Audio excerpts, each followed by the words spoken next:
I want to turn now to that train derailment that has led to an environmental disaster in East Palestine, Ohio. The Senate Commerce Committee is going to investigate, and Committee Chair Senator Maria Cantwell has asked the rail company, Norfolk Southern, for its safety records. Now, let me make sure you all are aware of what happened. So yesterday, Ohio Governor Mike DeWine announced that the Federal Emergency Management Agency, or FEMA, will send federal resources to the area, as he laid all the blame for the disaster on Norfolk Southern. We believe that the railroad should continue to pay, and we're going to insist that they pay. Whatever damages have been caused, the railroad is responsible for those damages. Now, this comes right after a second Norfolk Southern train came off the rails near Detroit on Thursday, raising even more concerns about what is going on with America's railways. It has now been 2 weeks since the first derailment, when 38 cars went off the tracks in East Palestine, sparking a massive fire. 11 of those cars were carrying the carcinogen vinyl chloride, among other carcinogens. Now, Norfolk Southern released the poisonous gas into the air and burned it. This was in an effort to prevent any more explosions. But people from East Palestine were even more concerned about the toxic cloud they saw rising above their homes. Now, government officials are telling folks to go back home and that the water is safe. Really? Many people in East Palestine, they aren't buying that. They said, oh, it's kind of like paint, you know, there's a residual smell after you paint your house. But okay, if that's the case, then why are people still getting sore throats and you know, their eyes burning? Now that we're home, you don't know what to think? All I know is our town needs help. Don't tell me it's safe. Something's going on if the fish are floating in the creek. Look, folks, the original blame for the disaster may lie squarely on the shoulders of the rail company, of Norfolk Southern. But how government entities handle this disaster now is the issue at hand. I'm joined now by the administrator of the Environmental Protection Agency, Michael Regan. Mr. Administrator, thank you so much for joining us. You have had a busy week. You visited the train derailment site in East Palestine. You promised to hold Norfolk Southern accountable. My question is, how will you do that? Well, thank you for having us, Simone. And listen, we will use the full authority we have to hold Norfolk Southern accountable for the cleanup and the damage, the environmental damage that they've caused. I have to thank the emergency responders that have been there since day one, including my team, because we have not seen any loss of life or serious injury. But that doesn't take away the anxiety and the pain and the confusion that Norfolk Southern has caused this community. So what I have promised, and we will carry through, is that Norfolk Southern will be held fully accountable, and we will use our oversight and our enforcement authority to do so.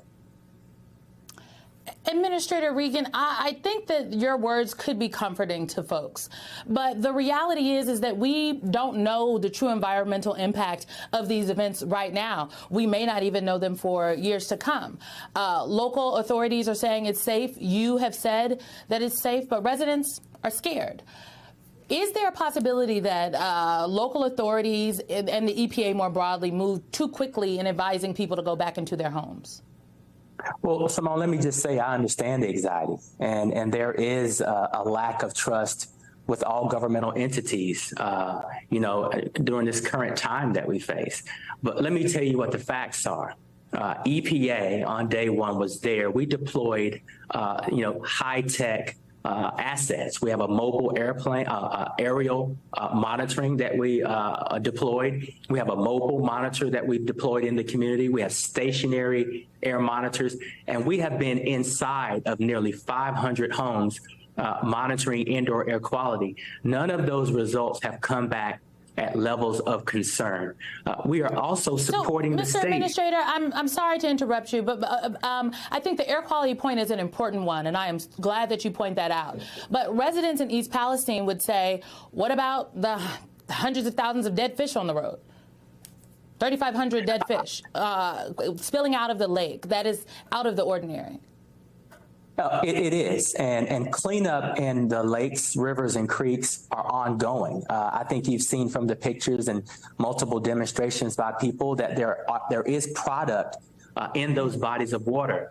What the state has said is that the drinking water has been tested and that private wells are being tested. And so what we've said is the drinking water in the homes that have been tested by the state have met the satisfactory, green light to have access to that drinking water. If your home has not been tested, I think Governor DeWine has said it best, and so has the state. If your home has not been tested, remain on bottled water. There is absolutely clear evidence that product is still in creeks and rivers and waterways, and we are working to clean that up. But I think what you're hearing from the government is the drinking water is safe if you have had those tests. The drinking water is safe.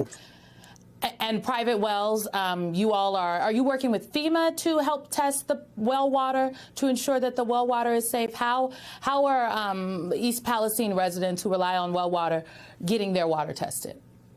The water testing is being led by the state of Ohio, with EPA providing support to that testing. And so if you have a private well that has not been tested, I am urging everyone to have their water tested by the state with support from the federal government. Before I let you go, Mr. Administrator, I have to note that my team did reach out to Norfolk Southern because it seems to me they need to answer some questions.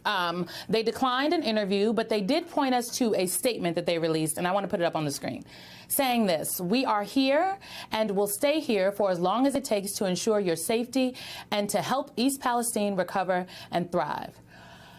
Mr. Administrator, who do you believe is to blame for the derailment and the aftermath? And if you name if you believe it's Norfolk Southern, do you think that their response has been adequate? Well, listen, Simone, I don't want to get out in front of the investigation that the NTSB and the Department of Transportation is handling. So I'll let that stay in that lane. What I can tell you is that I am holding Norfolk Southern accountable for the disaster that has occurred on their watch, and that we're going to use all of our enforcement authority to be sure that they foot the bill for cleaning up this mess. Administrator Regan, you have been a climate crisis champion. You have rang the alarm throughout your career, and I, for sure, feel a little bit better that you are head of the EPA right now. Thank you so much for your time. Thank you for having us.